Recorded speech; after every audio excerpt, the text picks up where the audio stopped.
So Helldivers 2 is the game that was basically dubbed the perfect live service by basically everyone that played it, and it's currently in some really hot waters right now because of a post made by Sony. We had a good thing, you stupid son of a bitch. It was perfect, but no, you just had to blow it up. You and your pride and your ego. You just had to be the man.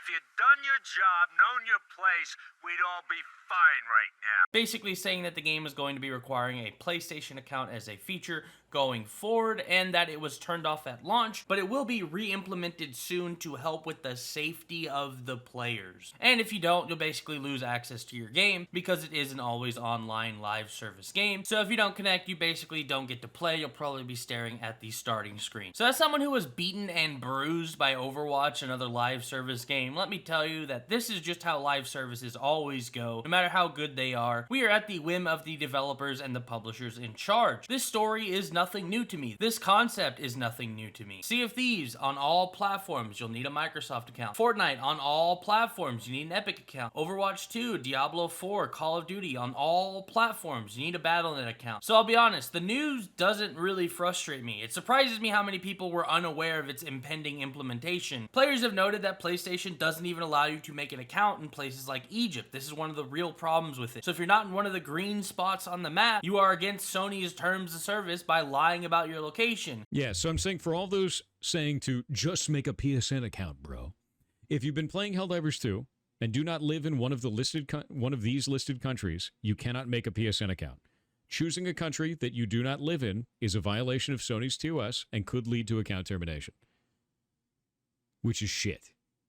All of this is shit. Which means Steam allowed you to buy a game in a place that shouldn't have it in the first place. I've seen people calling this a rug pull, but I don't think that's true. This information was given to players on the Steam page well before launch. Even got people who tweeted about it before the game had even launched as well. I think Steam, going forward, just has to do a much better job letting people know that, hey, a third-party account is required during all stages of buying a game, even if it's free to play. The moment you click buy, it should be like, hey, you're gonna need a third-party account. The moment you add it to your cart, hey, you need a third-party account. Even the moment you click install, there should be notifications letting players know you're going to need to make another account, and not some tiny box at the bottom of the store page. I think Steam did a bad job here. Anyways, it just feels like this is more of them strong-arming players into doing it, and I can't fault the players being upset and asking for refunds. It's on PC, right? It's a PC game. If they don't want an account from a company that's been hacked like 7 times by now, they shouldn't have to.